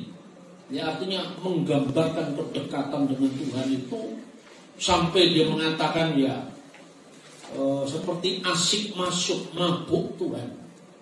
Untuk bahasanya lebih bombastis, itu mabuk Tuhan kok mabuk. Orang mabuk itu kan tidak pakai grammar. Nah itulah masalahnya ya. Jadi itu gambaran tentang intimitas, kedekatan dengan Tuhan. Bukan bahasa formal. Allah itu bukan manusia sehingga dia tidak menyesal. Bisa tahu kita. Karena itu menggambarkan namanya transendensi Tuhan. Tetapi ketika mengatakan Tuhan sangat marah, Tuhan menyesal, itu gambaran tentang apa? Itu tadi gambaran seperti manusia itu. Dulu yang gitu-gitu ya dipersoalkan itu, mengatakan kalau umat Islam ini ada, tidak semua Islam begitu. Menyapa kita kan assalamualaikum, waalaikumsalam. Tapi kalau kita mengucapkan selamat pagi di Amerika sekarang malam, berarti Islam yang paling universal, gitu kan? Ada yang nanya gitu ke saya, terus saya bilang, kalau orang Kristen mengucapkan selamat pagi itu, karena itu bukan ajaran agama, itu karena gambaran tentang Tuhan memahami keberadaan kita dimanapun kita berada. Dan Tuhan tidak perlu harus cross check. Selamat pagi, bukan enggak. Ini sudah jam 12:30 loh. Harus selamat siang, nggak pernah ngomong begitu kan? Benar tidak? Jadi tekanannya bukan pada rumusan bakunya, tapi pada kedekatannya. Terus saya jawab, kalau Kristen mau mengucapkan yang netral ya ada Shalom Alaikum. Shalom itu kan artinya damai dimanapun kan. Kadang-kadang memang gini loh, orang Kristen itu ya militan, tetapi kadang-kadang militan pasif. Militan pasif itu kalau dia tidak ada orang yang mempersoalkan, dia diem aja. Tapi begitu kalau ada orang yang mempersoalkan, itu baru kemudian baru tahap. Kenapa kok dia nanya begitu? Padahal saya tidak pernah ganggu dia kan, gitu kan? Nah, tapi ada kelompok lain yang itu hiperaktif, nggak tahu-tahu aja pokoknya nekat ngomong dulu. Lama-lama karena kenekatannya tadi dia benar kan? Nah ini harus dijawab. Ada anak kecil mengakal sekali, suka ganggu temannya. Kemudian dia tantang temannya. Dia kalah, pukul karena dia masih kecil. Besoknya dia nantang lagi, dia bawa apa lagi, dipukul lagi kalah. Tapi 10 kali 12 kali akhirnya bosan. Dia anak ini nakal sekali. Jangan-jangan dia masih punya kekuatan baru, lari yang besar. Artinya apa? Orang yang melakukan sesuatu yang diulang-ulang secara intensif itu akhirnya dianggap benar.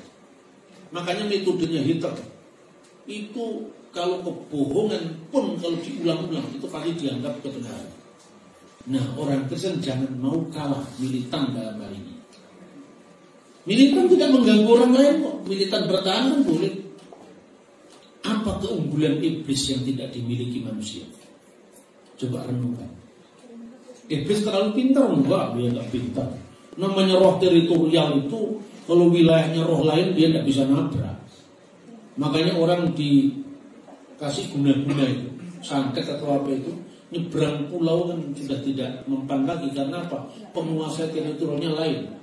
Belum ngurus rekomendasi sana. Ya, belum ada juga sana online, belum ada. Kita dunia manusia sudah ada. Makanya sekarang Anda mengurus KTP, paspor sekarang online. Di kalangan setan belum ada online. Makanya itu roh-roh itu nggak berdaya di tempat lain. Satu kelebihan setan bukan kecerdasannya, tapi karena ketekunan dan ketelatenan. Bayangkan saudara, ya kan? Ketika dia gagal mencobai Kristus, menunggu waktu yang baik. Bayangkan, Kristus saja ditunggu waktu yang baik, apalagi Pak Gembala, apalagi Anda.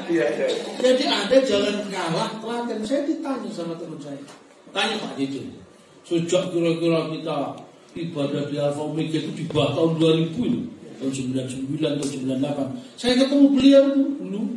Beliau pimpin pujian sampai saya diajarin nyanyi itu. Karena kalau saya mimpin pujian itu kurang ya kurang luas memang, saya bukan penyanyi itu. Kira-kira seperti itu. Jadi misalnya nyanyi, ku mau cinta Yesus selamanya. Ya kan formal. Ya Abba, Bapak, pokoknya ada senggaannya. Ya Bapa. Wah, mulai bisa saya. Ya kan? Itu luasnya itu. Sejak saat itu saya selalu ngomong tentang Tritunggal ketuhanan Yesus. Sampai dulu saya diundang sama Pak Lukas Upiin. Zaman dulu itu, tahun 98 ini saksinya beliau. Biasanya kalau hamba Tuhan yang bicara di gereja itu diiklankan di Jawa Pos. Waktu itu belum ada zamannya medsos, iklan Jawa Pos. Lalu Pak Gilbert yang kakek di situ, rasakan jamahan Tuhan. Emang gimana? Saya bilang, saya jangan jamah-jamah. Itu bukan bidang saya. Tulis saja. Terus saya bilang itu dalam sejarah itu pelayanan saya.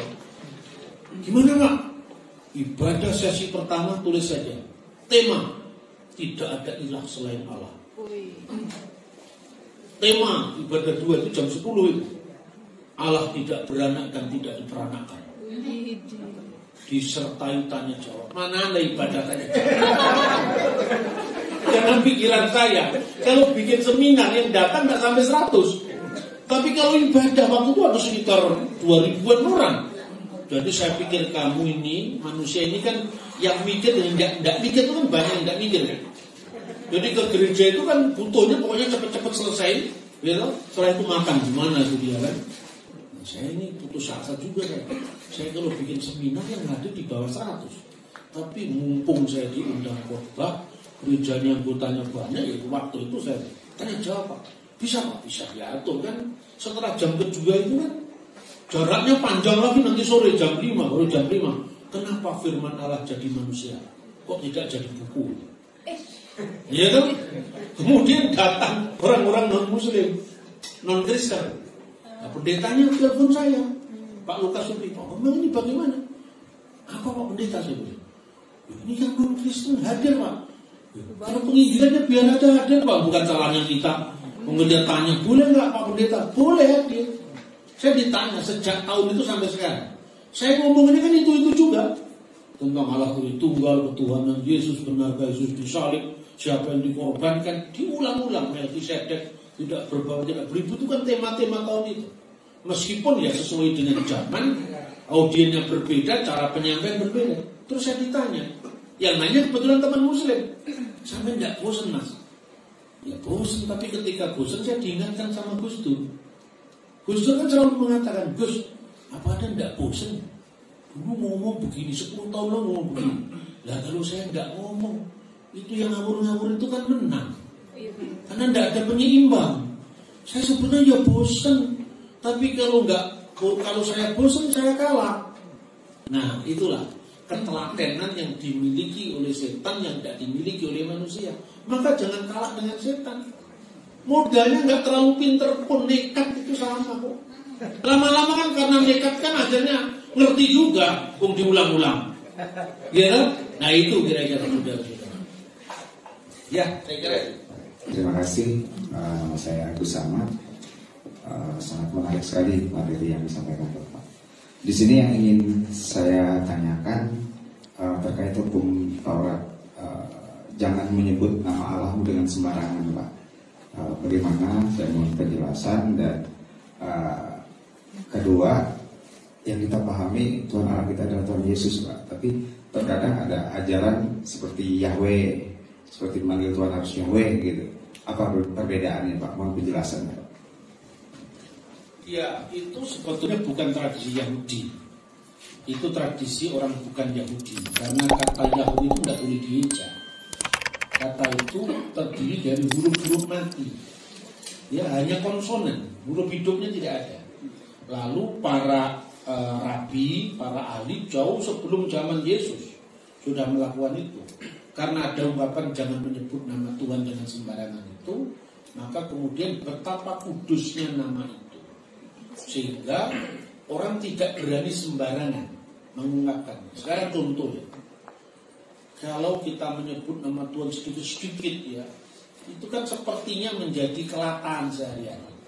Makanya karena takjub dengan nama itu, namanya tidak hilang, tapi nggak pernah dieja. Dan itu bukan hanya orang Yahudi, orang Samaria pun juga begitu. Orang Samaria itu kalau menyebut YHWH itu sebutannya adalah Shema. Shem itu nama, A dalam bahasa Arab itu artinya the. Jadi Shema Yisrael, Shema Elohim, Shema Echad. Shema yang pertama itu dengarkanlah, Shema yang kedua sang nama. Itu sembahan kita, sang nama itu Esa. Nah, saya mau cerita sedikit. Orang Samaria kan ketemu banyak orang-orang Arab Islam. Kamu kalau tidak membaca la ilaha illallah di akhir hidupmu, kamu nanti akan tidak selamat dalam kehidupan dunia akhirat. Meskipun minoritas orang Samaria, tapi dia melawan juga. Di Israel ini, di Palestina, dikatakan begini: kamu kalau mengucapkan la ilaha illallah, belum jaminan, ini saya kira menyuruhkan. Tapi kalau mengucapkan Shema Israel, pasti kamu tidak salah. Lah kok bisa? Jadi orang kalau kepepet itu kan argumentasinya selalu ada. Gimana? La ilaha illa Allah. La itu tidak.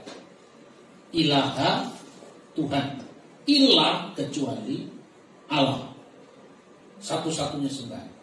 Gimana? Kalau kamu sebelum mati mau mengatakan la ilaha illallah komplit, berarti kamu masuk surga. Tapi kalau kemudian kamu mengatakan la, kemudian nafasmu berhenti, berarti kamu menyangkal. Karena kamu mengatakan tidak ada. Begitu kamu mengatakan la ilah, tidak ada Tuhan, kamu ateis. Kalau mengatakan la ilaha illallah, nafasmu berhenti, berarti komitmen belum jelas. Kecuali siapa?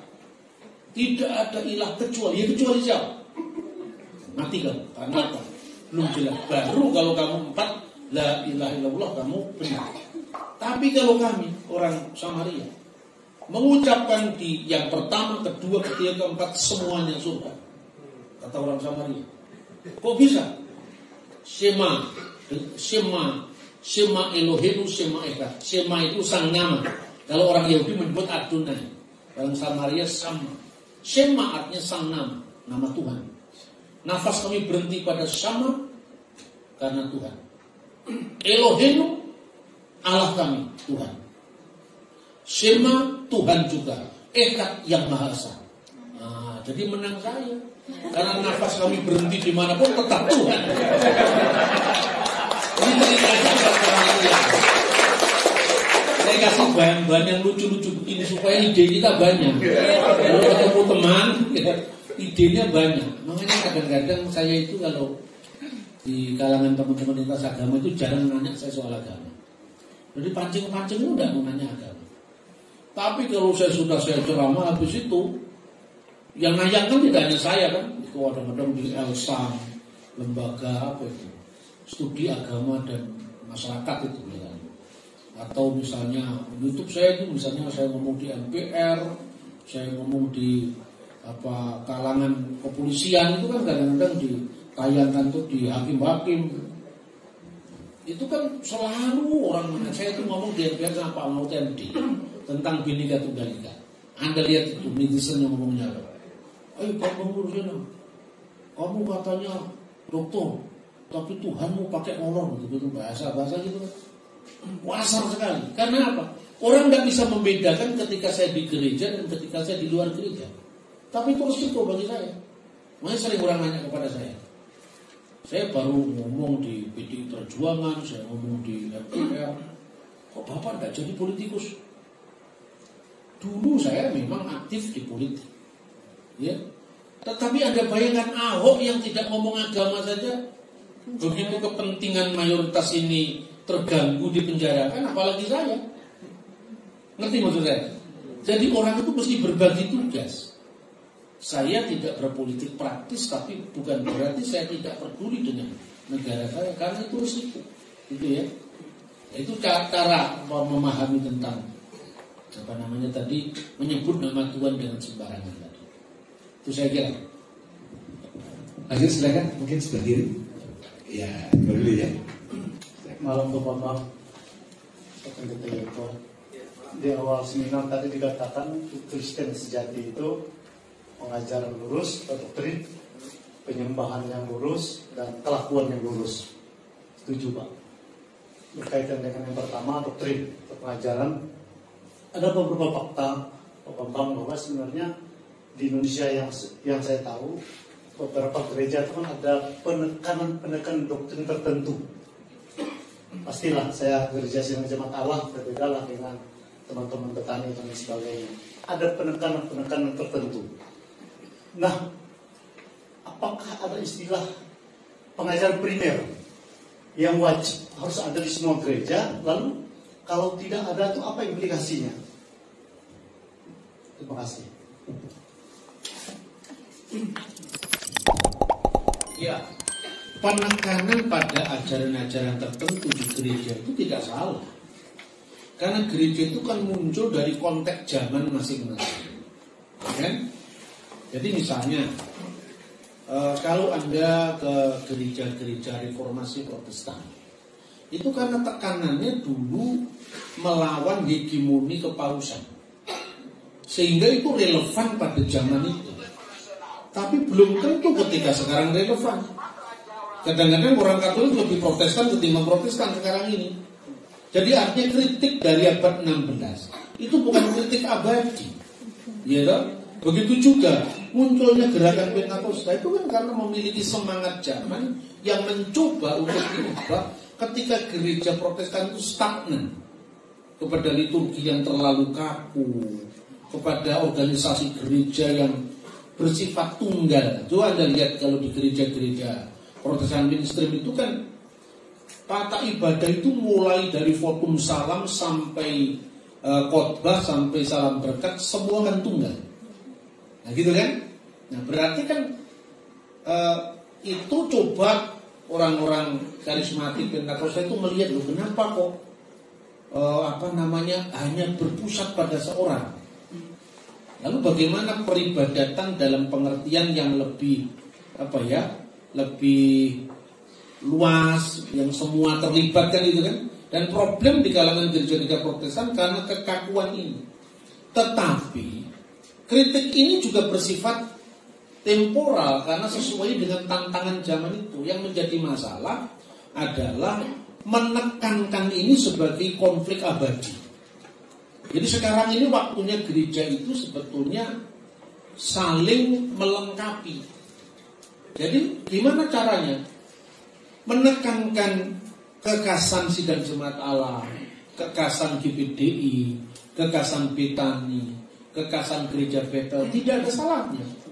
Tidak usah ngomong teologi. Setiap orang, setiap keluarga punya kekasan masing-masing. Ya kan? Kekasan saya misalnya, kalau pagi saya makan apa dulu, Anda lain makan buah dulu, itu kan bukan salah. Tapi kan kedua-duanya makan, ada unsur sayur, ada unsur daging, ada unsur karbo, sekalipun misalnya mie instan agak dihindari misalnya gitu. Orang makan durian ada ilmunya. Tidak semua durian itu kolesterol, durian itu enggak, tinggal cara makannya. Kalau Anda makan bersama nasi baru itu bahaya. Tapi kalau Anda makan durian saja tanpa dijus, tanpa dikasih gula tambah susu itu sehat. Tapi sehatnya jangan berlebihan kan itu kan. Segala sesuatu yang berlebihan itu kan tidak baik. Nah makanya kuncinya apa? Di dalam kita kuat. Karena apa? Saya cocok dengan gereja saya. Belum tentu orang lain cocok dengan gereja saya. Ini urusan kita ke dalam. Tapi keluar jangan terpecah. Semangatnya apa? Kembali ke sumber. Ke sumber itu apa? Pemahaman sejarah, doktrin dari abad ke abad. Supaya Anda bisa memahami. Oh munculnya gerakan Pentakosta karena ini yang mau dijawab. Munculnya gerakan Protestan ini yang mau dijawab.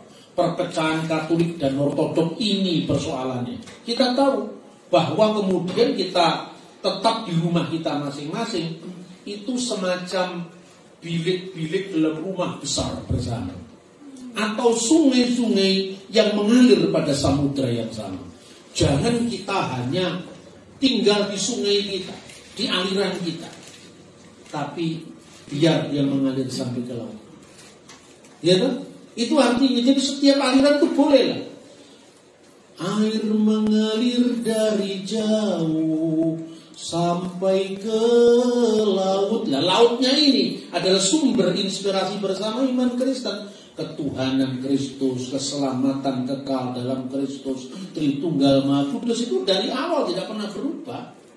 Itu bahwa Anda di dalam mengekspresikan kesukaan itu, sekalipun Bengawan Solo tidak ada kaitannya dengan itu tadi, itu hanya ilustrasi. Artinya supaya kita jangan tetap tinggal di aliran, tapi mesti mengalir, sama-sama mengalir ke samudera. Kalau itu yang menjadi tekanan, itu tidak akan kita terpecahkan. Ya, primordialisme itu selalu ada pada setiap orang, setiap kelompok, itu selalu ada. Tetapi jangan menghilangkan universalitas kekristenan.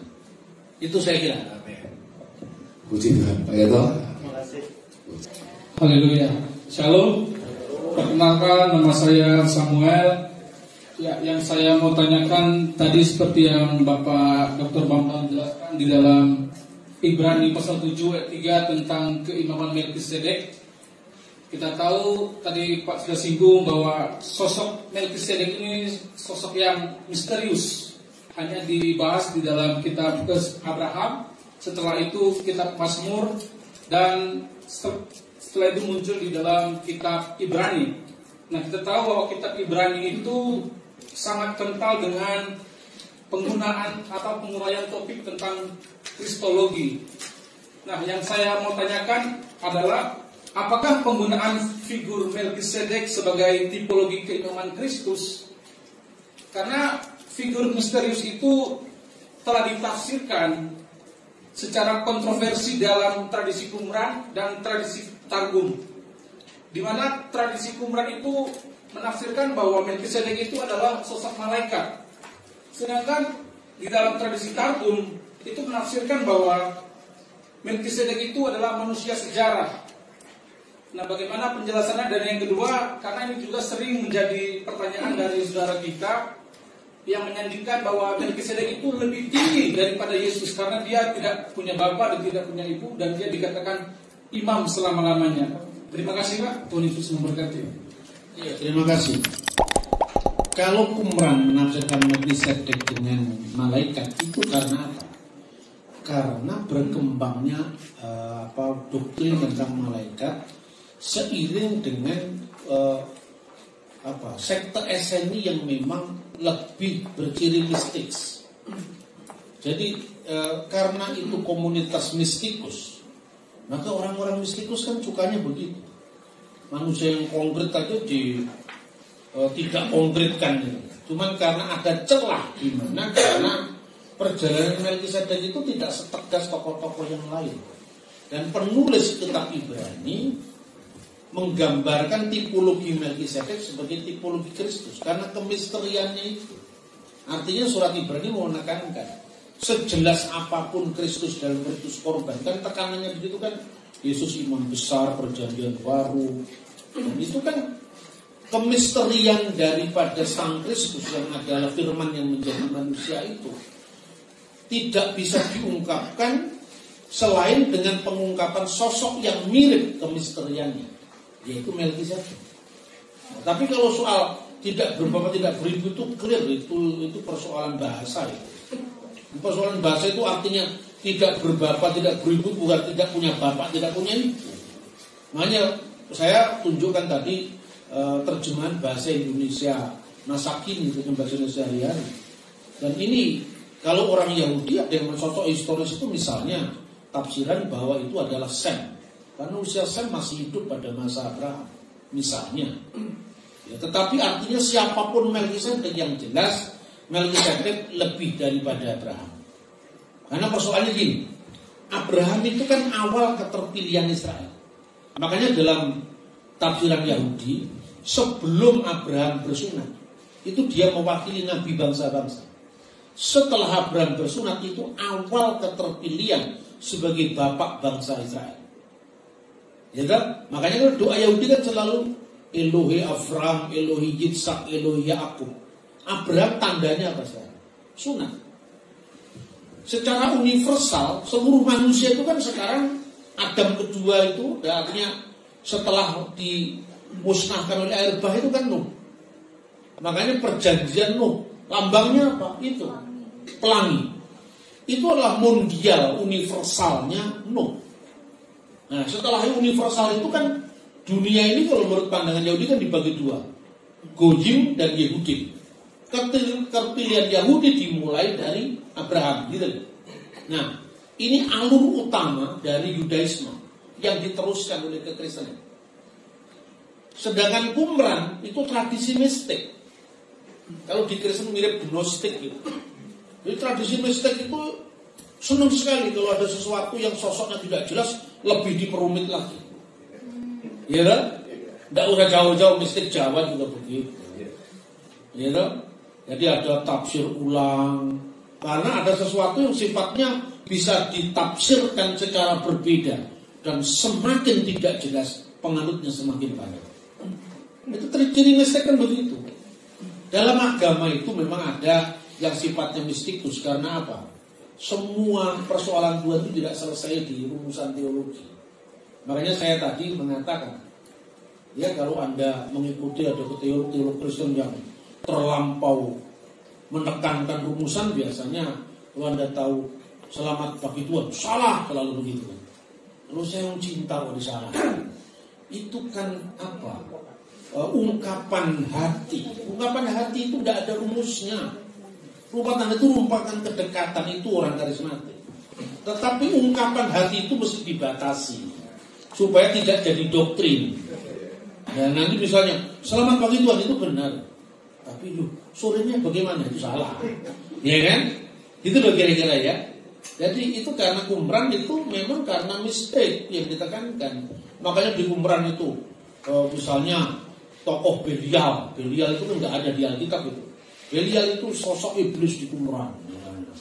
Terus misalnya pangeran namanya Mastema yang mencobai Sarah dan Ishak dan Abraham untuk menggagalkan penyembelihan putranya. Itu kan gambaran-gambaran Qumran yang tidak ada dalam Yahudi Al-Sultan. Tapi Qumran tetap berfungsi. Berfungsi apa? Ada Yahudi yang lebih tua dari Yahudi yang sekarang ini. Tapi orang Kristen sudah diberi petunjuk oleh Tuhan melalui Rasul Yohanes supaya kita bisa membeda-bedakan roh. Ini roh mistik apa bukan? Itu loh. Kira-kira seperti itu. Jadi berteologi itu mesti holistik. Aspek rasionya dapat, tapi aspek afeksinya juga dapat. Sebab manusia kalau hanya mengandalkan ini saja kering keruntang, kayak para filsuf itu, angkor gitu. Ya, tapi kalau hanya sekedar mengumbar aspek rasa, tidak ada logikanya, itu seperti dukun. Ya kan? Dukun itu semakin ramah semakin banyak yang dijamah. Dukun karena aspek rasionya hilang. Maka kalau Anda tanya ke perdukunan nggak boleh banyak nanya. Tapi kalau di filsafat Anda harus banyak nanya. Iman itu di antara dunia, makanya mengasihi Tuhan bukan hanya dengan segenap hati. Ungkapan tadi selamat pagi Tuhan itu kan hati, tapi juga dengan segenap akal budi. Imbang, rasio jalan, afeksinya jalan, sehingga Kristen itu ya ramah, tapi ya cerdas, ya penuh Roh Kudus. Itu kira idealisme kekristenan seperti itu yang kita kembangkan. Ya, saya kira itu.